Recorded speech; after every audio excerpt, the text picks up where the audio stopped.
Welcome everybody to the now fourth webinar of the CIRCULAIR project.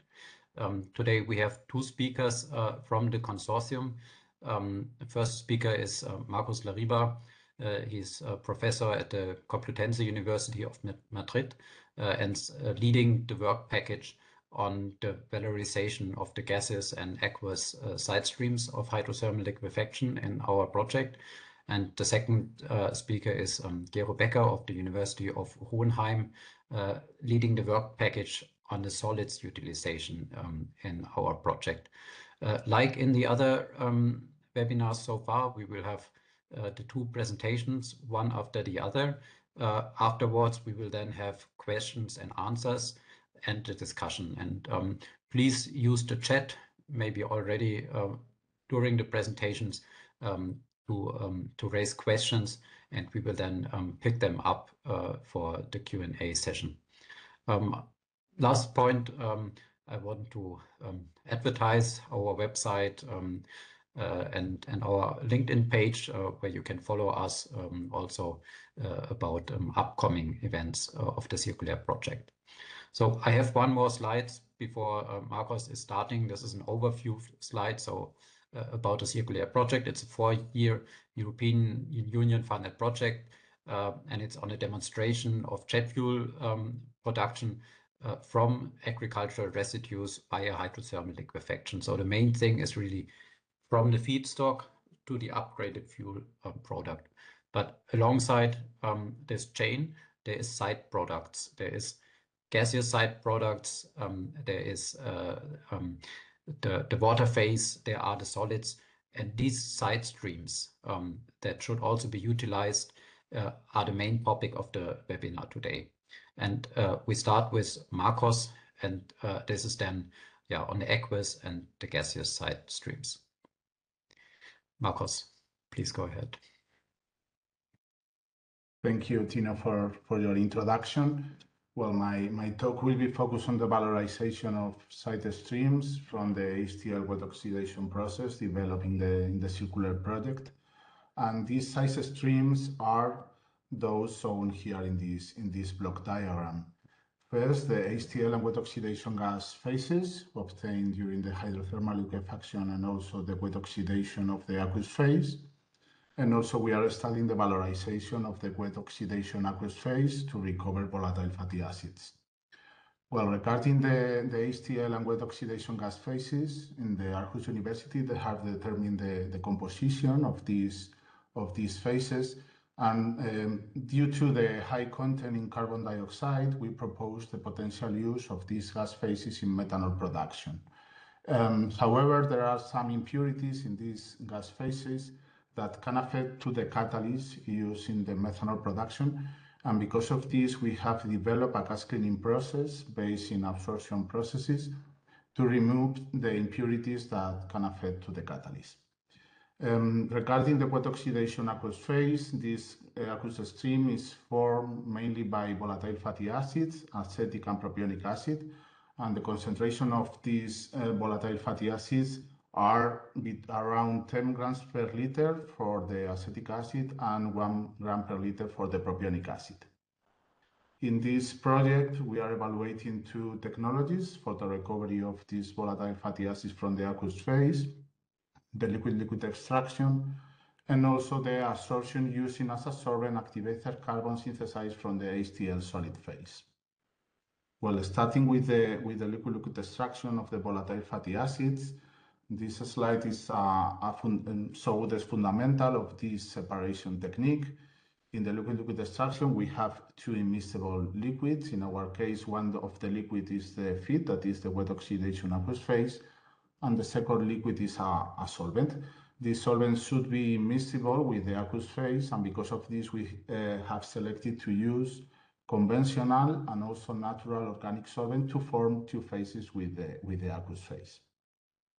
After a mixing process, we have obtained two phases. First, the extract phase that is formed by the solvent and the extracted volatile fatty acids, and a second phase that is the raffinate that is formed by the water with a very low concentration of volatile fatty acid after the extraction. Well, the first step in the developing a liquid extraction process is the solvent selection. In this case, we have used quantum chemical calculation using the Cosmotherm software to select the most suitable solvents for the recovery of volatile fatty acid without using experimental data. These are only based on calculation using this software. We have calculated the activity coefficient at infinite dilution for the solutes, in this case the acetic and propionic acid, in several conventional organic solvents and also in terpenoids that are natural organic solvents obtained from essential oils. In these two graphs, we saw on the left and the activity coefficient for the acetic acid in conventional organic solvents, and on the right, we saw the results for the terpenoids. We are looking for solvents with low values of this activity coefficient because a low value in the activity coefficient is an indication that there are a strong interaction between the solute and the solvent, and high values of the extraction yields will be obtained. According with the results, we have selected to be employed in the experimental test 5 terpenoids that were citronellol, lilanol, geraniol, eucalyptol, and verbenone, and 4 conventional solvents that were octanol, ethyl acetate, methyl isobutyl ketone, and isopropyl ether. Well, with this solvent, we have performed the extraction of volatile fatty acids from the wet oxidation aqueous phase. And first, we have optimized some variables that can affect to the extraction. These variables were temperature, pH, and solvent-to-feed ratio. And we have concluded that the optimal values for these variables were a temperature of 30 degrees Celsius, a pH of 2, and a solvent-to-feed ratio of 2. With these optimal values, we have performed the simulation of an industrial countercurrent extraction column using the Kremser method that is based on experimental results, is based on the experimental distribution ratio. This can be seen in both graphs using verbenone, that is a terpenoid, and methyl isobutyl ketone, that is a conventional organic solvent. We can obtain an almost complete extraction of the acetic and the propionic acid using only 4 equilibrium stages in the extractor. Well, finally, to evaluate the potential use of this technology in the recovery of volatile fatty acids from the wet oxidation aqueous phase, we have performed the simulation with the commercial simulator Aspen Plus of the entire process of recovering these volatile fatty acids. The first step is the liquid extraction, and a second step that is a conventional distillation in which we separate the extracted volatile fatty acids from the solvent. And the objective of this conventional distillation is to obtain the products, that are the volatile fatty acids, and also to recover and regenerate the solvent to be reused again in the liquid extraction. Well, according with the results obtained using Aspen Plus, we can obtain recovery for the volatile fatty acids higher than 95% in the case of the propionic acid and higher than 99.5% for the acetic acid. And the purities of the volatile fatty acids were higher than 99%, so we can use as a commercial source of acetic and propionic acids. Well, the second technology that we are evaluating as a possible technology to recover volatile fatty acids from the wet oxidation aqueous phase is the absorption. Here we saw the fundamentals of this separation technology. Starting with the definition, the absorption is the physical or chemical adhesion of molecules, in this case the volatile fatty acids that are the adsorbate, on the surface of a solid that is called absorbent. As can be seen in the drawing, some parameters of the absorbent are important. First, the porosity. The porosity is related with the surface area of this absorbent, and a high surface area usually indicates a high absorption capacity. Another important parameter is the volume of pores and also the size of these pores, because it's necessary to have an important volume of pores to allow the entry of the absorbate. At industrial scale, the most used absorbents are the activated carbon, zeolites, and silica gel. And in this application, in the recovery of volatile fatty acids, we have selected the activated carbons.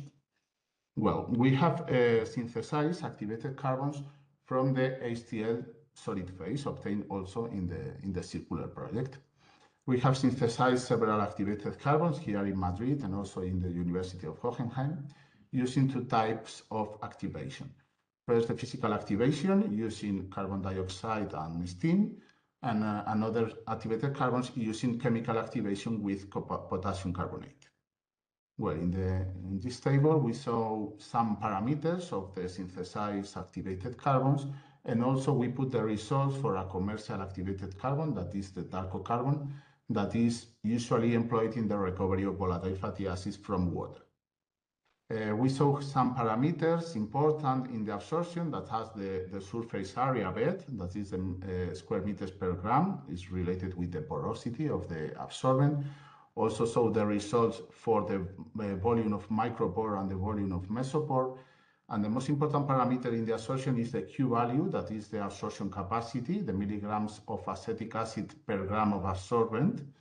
And as can be seen, we can analyze the data shown in the table. The Darko has a surface area higher than the results shown by the activated carbons obtained by physical activation, but using chemical activation with potassium carbonate, we can obtain activated carbon with very similar in even higher surface area than the commercial one. Regarding the Q value, we can see also that the commercial Darko has a Q value higher than those of values obtained for the physical activated carbons. But in the case of the chemical activated carbons using potassium carbonate, the absorption capacity is comparably even higher than those shown by the commercial one. So we have decided to use the commercial activated carbon and also the activated carbon synthesized potassium carbonate to evaluate the recovery of volatile fatty acids from the wet oxidation aqueous phase. Well, using these activated carbons synthesized with potassium carbonate, we have studied their use in a fixed bed because it's the way that is used in an industrial scale. We have obtained the absorption breakthrough curves and also the desorption breakthrough curves using methanol as the desorbent. As can be seen, also we have obtained a model to predict the behavior of each component during the absorption and the desorption, because this model has been later used in the optimization and the simulation of an industrial process of absorption. Well, with this model, we have designed this process that is based on the simulated moving bed. And this, as can be seen in the scheme, is formed by 4 sections and a total of 5 fixed bed. And in this simulated moving bed, we have 2 entry streams that are the feed, in this case, the wet oxidation aqueous phase, and also another entry stream that is the desorbent, the methanol. During the simulated moving bed, we obtain 2 products that are the extract stream that is formed by the desorbent, the methanol, and the recovered volatile fatty acid, acetic and propionic, and a second outlet stream that is the raffinate, that is the water with a low concentration of volatile fatty acids. Well, the last part of my talk is focused on the valorization of the gas phases obtained during the hydrothermal liquefaction and also the wet oxidation of the aqueous phase. As said before, our objective is to analyze the potential use of these gas phases in the methanol production. And also we have developed a gas cleaning process to remove the impurities that are present in these gas phases but can affect to the catalyst used in the conversion of CO2 into methane. Well, starting with the gas phase obtained in the hydrothermal liquefaction, the Marcos University has determined the composition of this stream. As can be seen in the table, they have performed 2 types of experiments, some experiment of hydrothermal liquefaction in a pilot plant and another in batch experiments. And we show in this table the results obtained in pilot plant and also in batch. As can be seen, the main component of the HTL gas phase is the carbon dioxide. That is a very good result because we are studying the potential application of this stream in methanol production.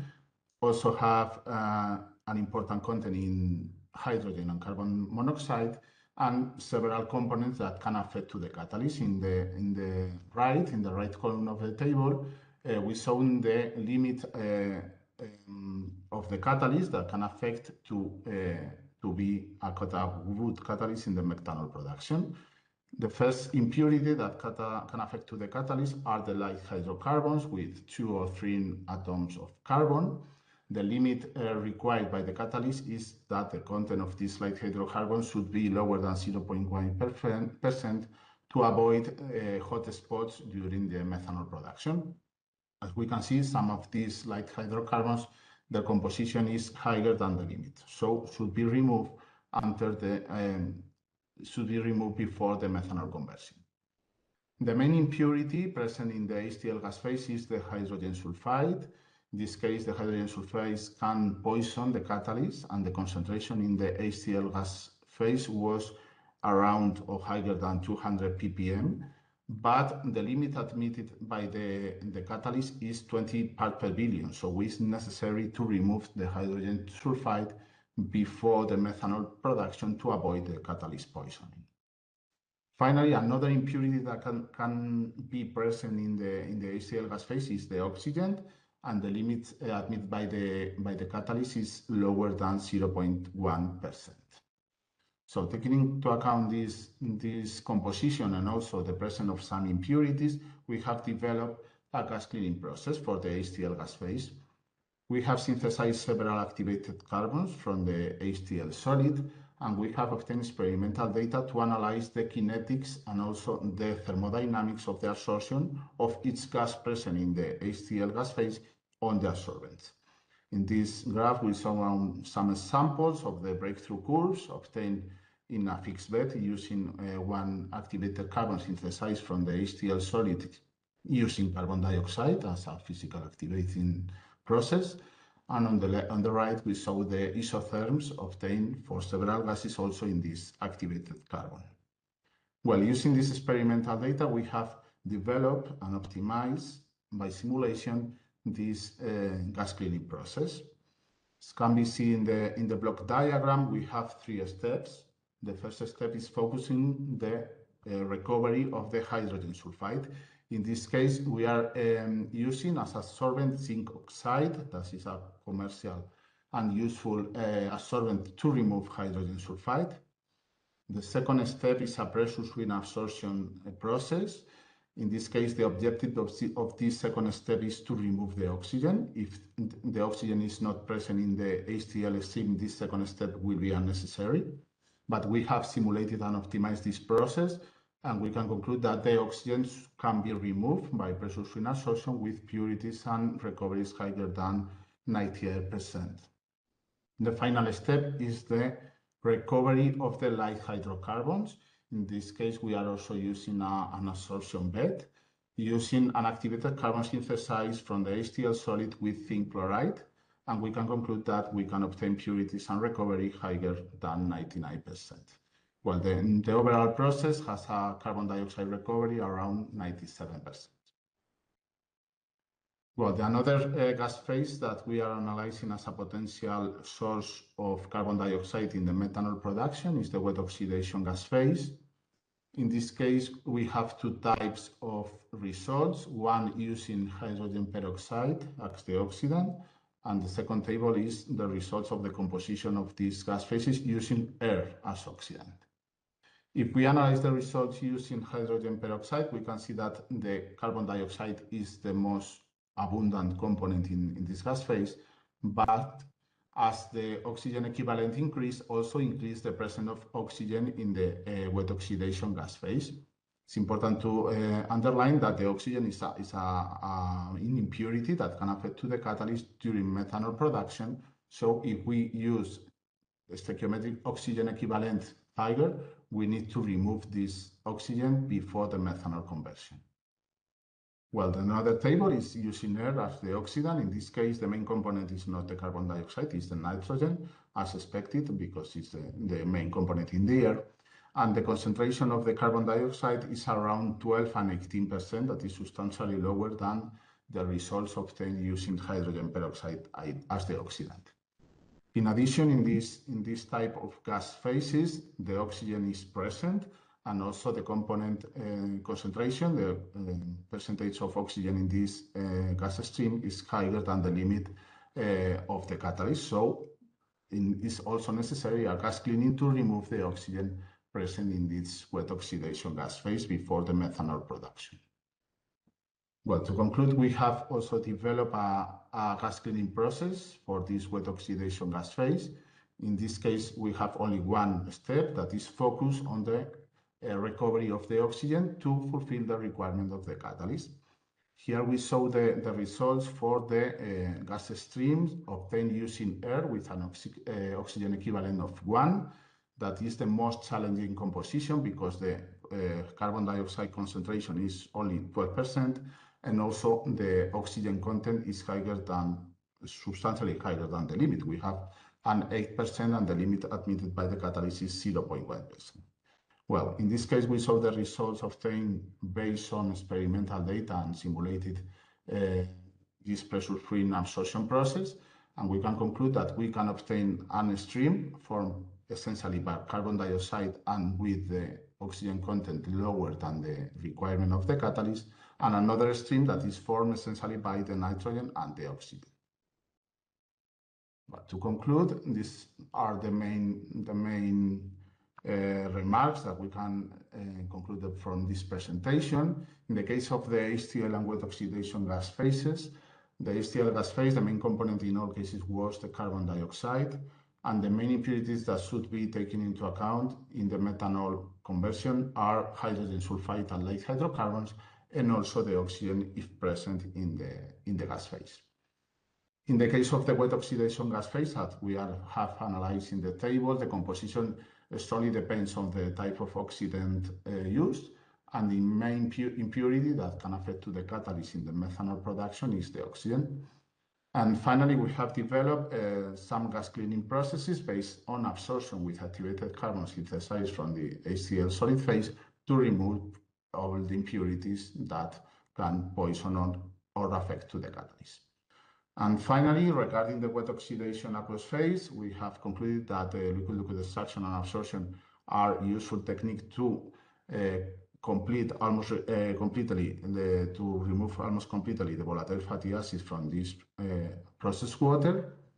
We have also synthesized activated carbon from the HTL solid phase with promising absorption capacity for these volatile fatty acids. And finally, in this project, we're going to perform, together with Bauhaus Luftfahrt, life cycle assessment and also techno-economical analysis to select the most promising separation technology to recover the volatile fatty acids from the wet oxidation aqueous phase. And that's all from my part.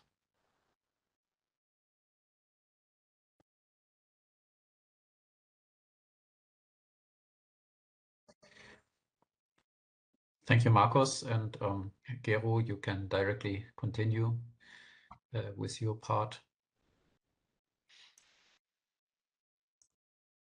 Yes, you can see my slides, I hope. Perfect. Perfect. Okay. Then also, hello from my side.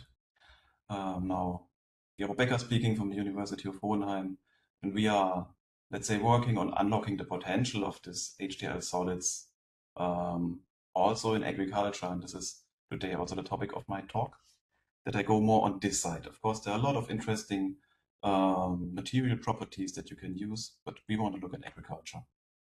And for that, just one step back to the main scheme, where you can see where we are actually located. Of course, a lot is done in this project, and we are actually starting with biomass. And so our point here is to bring this somehow back to close the loop in this production system. So, and to be able to do this, actually, our first question was, what are these solids actually? Whatever you want to do, is it safe to use, especially when you want to go to agriculture? And if we wanted to demonstrate a functionality in agriculture, and of course improve the materials characteristics in soil to optimize it. So these were our, let's say, main aims where we looked in the project, and I can maybe tease already there were quite some promising things happening. Okay, but why we are talking about the solids or this char or hydrochar or however you want to call it, because it's actually a quite relevant fraction in the overall HTL process. So it can represent about 10% just as a byproduct, and really a significant fraction of carbon can end up here. Of course, it depends on the feedstock, and it depends on how you process it actually, but you almost cannot avoid this product, and it seems that lately it's more and more accepted that you have this byproduct and something needs to happen with it. Very interesting from the agricultural side is also most of the inorganics are concentrating there. Especially when you look at manure or something like this, this is actually organic fertilizer. So if we take this out of agricultural system, we need to bring something back, and the char is here our best possibility to do that. So this was our main approach here in circular. Valorize in agriculture to first close this loop, but on the second hand, because it's also a high carbon content in this material, to see at the possibility if we can enable some C sequestration and help the overall process to become closer to carbon negativity or to carbon neutrality. The thing is, this is very similar to what biochar is actually doing. So the char that you find in pyrolysis, which is already used in agriculture more and more, especially for C sequestration. But the thing is, hydrochar is not biochar. And so the most discussions, they were always around dispose it or really use it, and when, what to do with it. So there was a nice publication in the beginning of our project. This came from PNNL. And yeah, basically they had the same discussions than we had in the beginning of the project. And the baseline is usually having disposal of the solids, but how to actually valorize it. And they also saw one of the ways would be, why not directly use the material as a fertilizer? And of course, there are different problems arising if you really want to use it directly. Usually there are some pre-treatments needed, depending on different regulations, or also depending just on the properties of the material itself, if it's safe to use or not.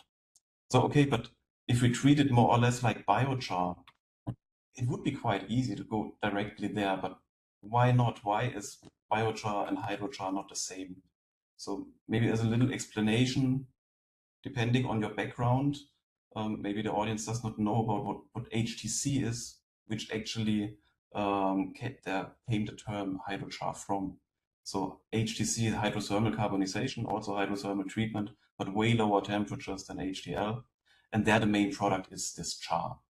So HTC hydrochar is something quite known, also in big amounts. And this is something which is very different to pyrolysis char, to biochar. This you can see, for instance, here in the Van Grevelen diagram, which is a usual way to show codification and carbonization degrees of different materials, just by showing the HCO-C ratios of the elemental composition. So in the right upper corner, you see here miscanthus manure. So we did some trials to look at how this material, what we used in circular here, behaves if we treat it with HTC, if we treat it with a normal pyrolysis, or with the HTL char. And you can see it's completely different. So the green points here are this HTL char. It's not the usual hydrochar, something that we would say is more in the region of peat. What we have here is more coal-like, so way less oxygen, higher carbonization degree, overall higher carbon content, but again, it's not a pyrolysis char, but it's way closer. So, and this was also our starting point to think about what can we do that we can actually be more similar to biochar and go into this direction when we think about agriculture. And we do this because there are clear rules for biochar. So there is this EBC, European Biochar Certificate around. So this is coming from the scientific community actually, and from early industry to support the use of biochar.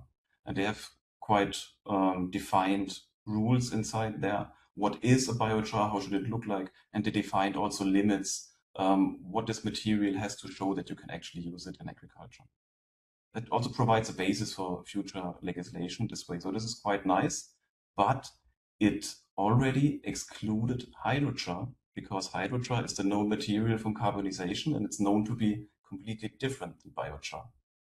We saw HTL char is there again something different. So we need to start these discussions again. Where is this material? And why? Because actually hydrochar, if you think about agricultural use, makes a lot of sense, because we usually use here feedstocks with way higher nutrient content, like phosphate and nitrogen. And to bring this back into agriculture on, let's say, loaded char particles, this is quite nice. This is something they do with biochar too. Usually they make biochar from wood, so this is the state of the art for agriculture, and then it's loaded with nutrients. We have that already inside. So this would be quite nice, more similar to a fertilizer, let's say, than a usual soil amendment where you look for the carbon.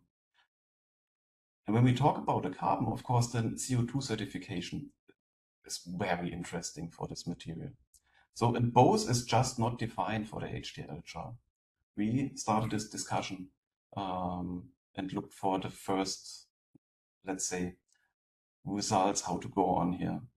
So it was quite good moment to move on. And of course, the main problem we immediately faced, like when we talk about hydrochar and want to use it in biological systems with plants, fresh hydrochar is known to be phytotoxic. So this is also why it's excluded from the EBC immediately, because it's known. So, but for how is it for the HTL solids? They're actually also phytotoxic. So we could immediately see that it does not behave as bad as fresh hydrochar from carbonization, but still there's a lot of gross depression. You just can't use this material as it is. So a certain treatment needs to be done somehow. Now the question is how much effort you should put in this treatment, and also what are then actually the how you can call the material in the end after you treat it. Because we did two different things. One is washing, like water washing, acid washing, also solvent washing. We tried different things. But the other thing is pyrolytic treatment, because actually we are more close to a biochar. So why not? A HTL char is already more close in this region, so it makes a lot of sense also to pyrolyze this material, or maybe even not pyrolyzing, also some mild treatments, let's say with lower temperatures. Like we used here 300 degrees as a starting point, actually more torrefaction than pyrolysis, to treat this material, and then let's see what the effects are. And actually this worked very well. Already washing removed some of the phytotoxicity. So you can see here in this diagram the root lengths of these grass seeds when they are exposed to the material. And actually after pyrolysis, it's the same in the control. Washing removed something compared to the red box, which is the fresh hydrochar. Again, not completely killing everything, but severe gross depressions. Pyrolysis was the way to go here. So, and yeah, we went on. We said now it's our first indications that we can work with this material, also with other organisms. If you really want to go to agriculture, you anyway have to do an environmental impact assessment of the material. So we started here the first steps. One of them is like we exposed earthworms with the material. So these are quite nice experiments to do. I always like to see the results here. In the end, you have like a little microcosm, let's say. It's like a little fraction of soil, a box where you put, let's say, normal soil on one side and an amended soil with your material on the other side in different application rates, different severities, contaminations, whatever you want to call it. And then you just look where the earthworm goes and if he survives or not, or if he prefers some of the material even before the control. And we saw something like that. It was quite interesting. So if you go for the fresh HTL hydrochar, again, it did not kill the earthworm or something. So the earthworm avoided it, but not strongly. But it was quite clear that he wanted to stay away from this char. The pyrolytic char, again, he seemed to prefer it. So there was more earthworm burrows, and the location of the earthworm was really more on the char side. So it was quite beneficial for the creatures something you also can expect from good biochar. So we were quite happy with that. But in the end, soil is more than macrofauna. Soil is more than just nutrients and some carbon stock. It's a living cosm of many things, and one of them are the microbial communities which are inside. So we wanted to look on the effect on the microbial communities, and coming from them also the greenhouse gases which arise. So we made these experiments here, little containments, again different amendments of our material to a living soil with a good starting microbial community, and then evaluated also the microbial biomass after also evaluating all the greenhouse gas fluxes over the course of this 90 days experiment. I cannot show the results here, it's not published yet, but I can say the general trend which we saw out of this. And in general, it was again that the native hydrochar from HTL, it did not affect too negatively the microbial community in the first place. Actually, we saw a high CO2 emission, so a lot was respirated, which was coming. A lot of this labile carbon, which is the material from the volatiles, they are respirated from the microbes.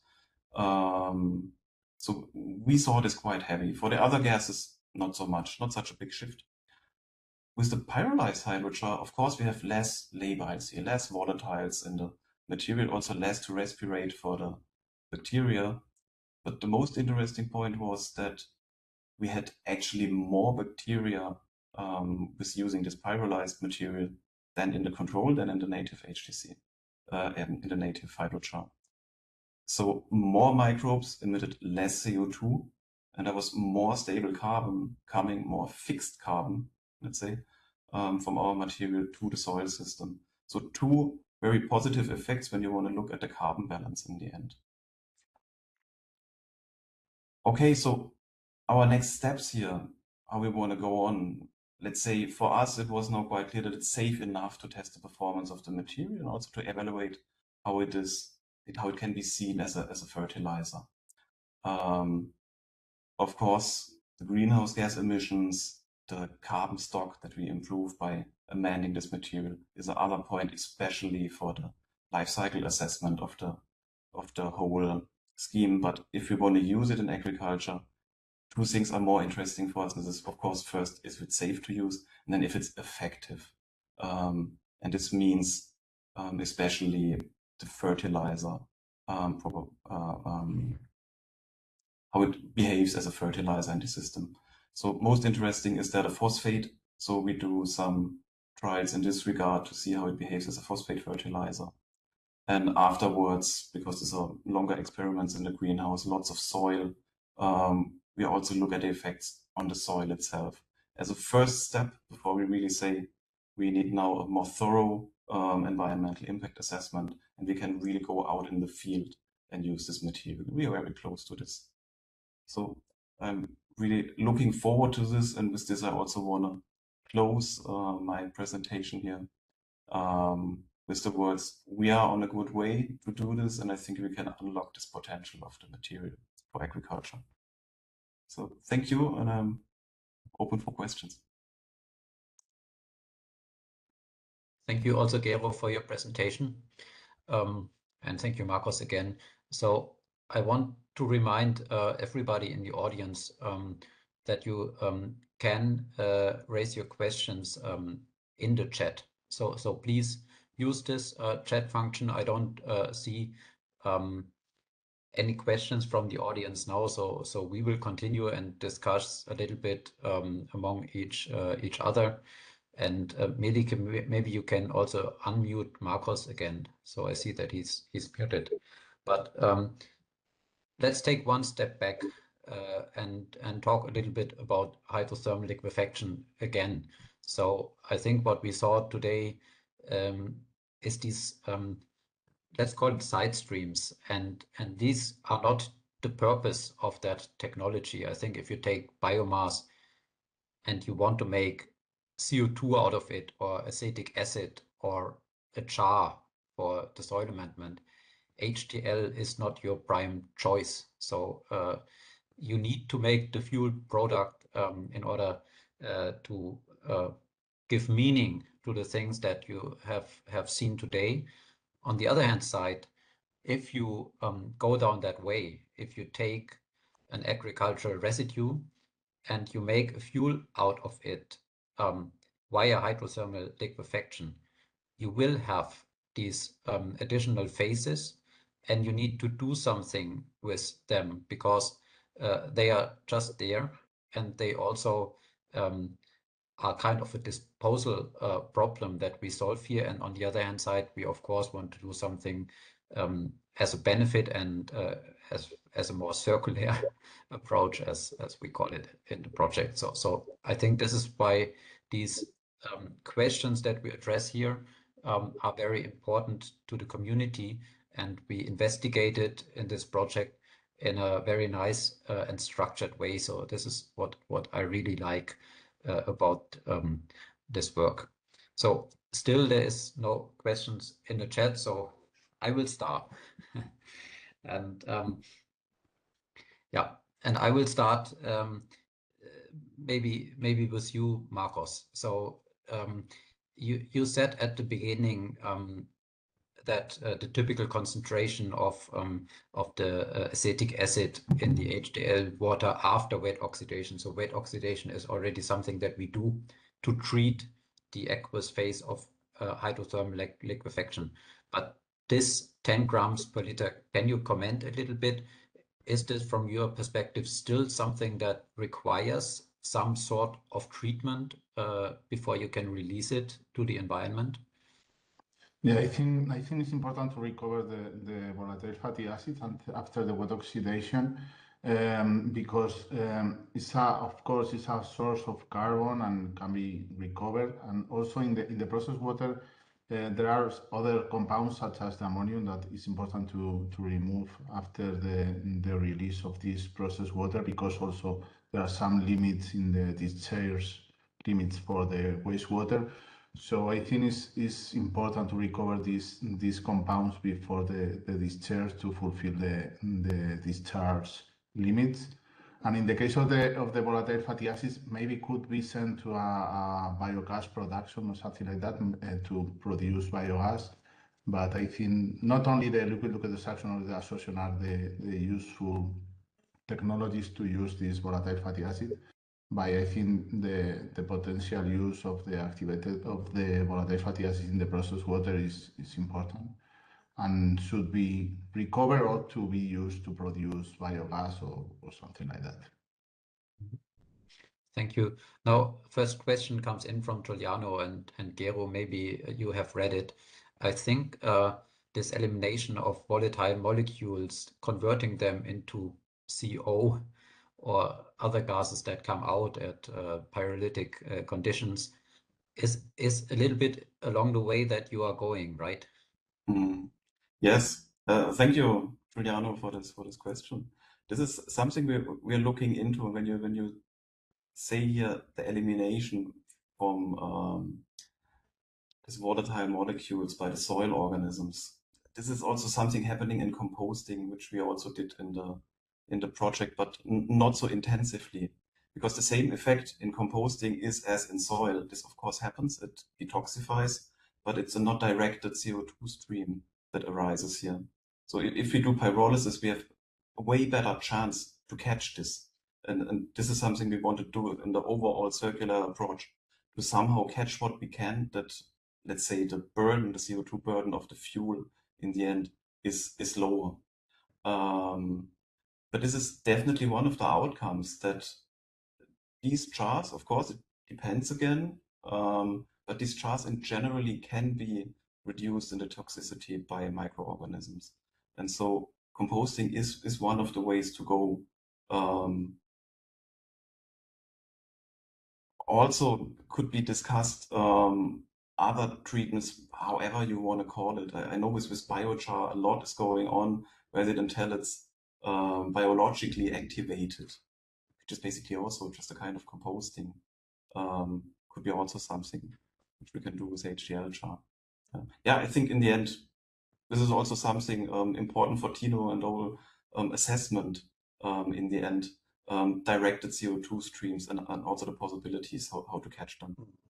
Right. So you call it directed CO2 streams. I think if we look at this, one of the things that we investigate in the project really have a negative contribution to the overall carbon budget via the solids, then of course this composting thing where you again have an emission is something that you may want to avoid. I mean, if it's CO2, then it's biogenic CO2, it falls kind of out of the life cycle balance. But the other target of the project is to get as much carbon in the products as possible. And this is something that we then see in the overall mass balance, that the CO2 loss, so in our current modeling, coming from the pyrolysis of these chars, is a significant stream that we really then also want to recycle if we want to go to the really high carbon utilization. Again, it's a question also of economy and so on, what way you want to go at the end of the day. So thank you, Julian, for this question. Another question also to Marcos. So what I like here, what you were doing is also, to look at this perspective, to take the solids and to activate the solids and then to use it as kind of an activated carbon. So maybe this is, also a little bit of playing with things, but the results that you were showing are then at the end of the day quite promising, that you compare to a commercial carbon and some parameters like the surface area, they are at par. Other parameters, they may even surpass at least that one commercial char you were comparing to. So how would you see that perspective of making this, let's say, material use out of the biochar? Yeah, well, initially we were surprised by the excellent performance of the activated carbon synthesized from the HTL solid. But Gero, in his presentation, he has presented a diagram that he has compared the HTL solid phase with the cold region. And I think this similarity between the HTL solid phase and the cold is one of the parameters that can affect to the absorption performance. The cold activated carbon are usually employed in the industrial scale, and maybe these similarities between the HTL solid phase and the cold produce also very good absorbance, and because of this we have obtained promising results in the volatile fatty acid recovery from the aqueous phase and also in the CO2 capture from both gas phases. So maybe this structure and the composition of the HTL solid phase similar to the coal are very good news for the application of this solid phase as a potential source of materials in absorption. Right. So there's just in that second, there was another question. Let me just read it. Yeah, this goes clearly to Gero, and yeah, it's a little bit interesting, the question regarding the type of feedstock, because we are very much focused here on the wood and the straw, so feedstocks that come from agriculture, and that should not be too much contaminated with other things. But on the other hand side, we can discuss about this. I mean, especially with the manure, it could also come with some kind of biological load to it, and other contaminants that may be, where the hydrothermal conditions in the HTL are beneficial. But maybe you can answer this question also on the aspects of maybe going to then yet different feedstocks, maybe like a smooth sludge where you would even expect other things in there. Yeah, it's a good question. Thank you. It just jumped. There came another question. Yeah, maybe you start with the first. Yeah. We didn't do too much variations in the conditions here with HTL, and I have to say with HTC you definitely have this influence. So there is this region where you really have then also a lot of Maillard reactions happening above 200 degree, 240 C. And if you have a lot of nitrogen, so this is adding up a lot to the phytotoxicity. In HTL, this effect is not so much adjustable anymore with temperature, because we're already there, but this is something I cannot tell you too much about it. I'm working in other regions. Of course, the feedstock is influencing this heavily. But we are yet also not quite sure where the main effects of the phytotoxicity came from. So we have, of course, still a lot of phenols inside there. They are the usual candidates for this main phytotoxic effects that we saw. So then it goes in the region of the lignocellulosic biomass. There, all these things are coming from. But in HTL, we have, maybe you saw once like a nice fractionation or like an attempt to really describe what is in the HTL oil phase, and the char more or less looks the same. And I think that the most impact we usually have on the contamination of the solids, like also how much oil is still sticking on them. This is the first thing that needs to be avoided. It's really only the char or not the liquefaction oil, which is coming with this stream. Yeah, but I think this is a longer discussion where I cannot give you a very clear answer how it's behaved.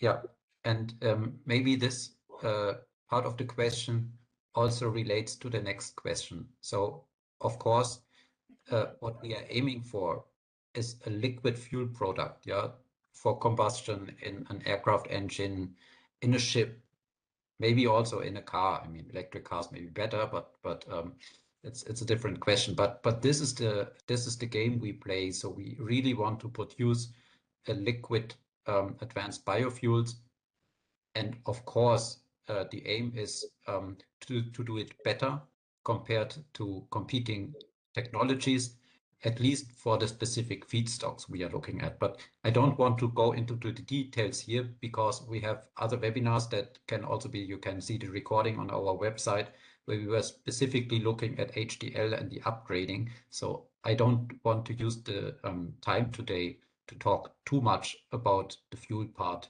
of the project. So I think our basic philosophy is we don't optimize for these side streams. We optimize for the fuel products, and then we see what to do with the side streams. So I think this is the philosophy behind the project. But where we are breaking a bit with this philosophy, Marcos, is with the CO2 streams. I think this is something that you were showing that is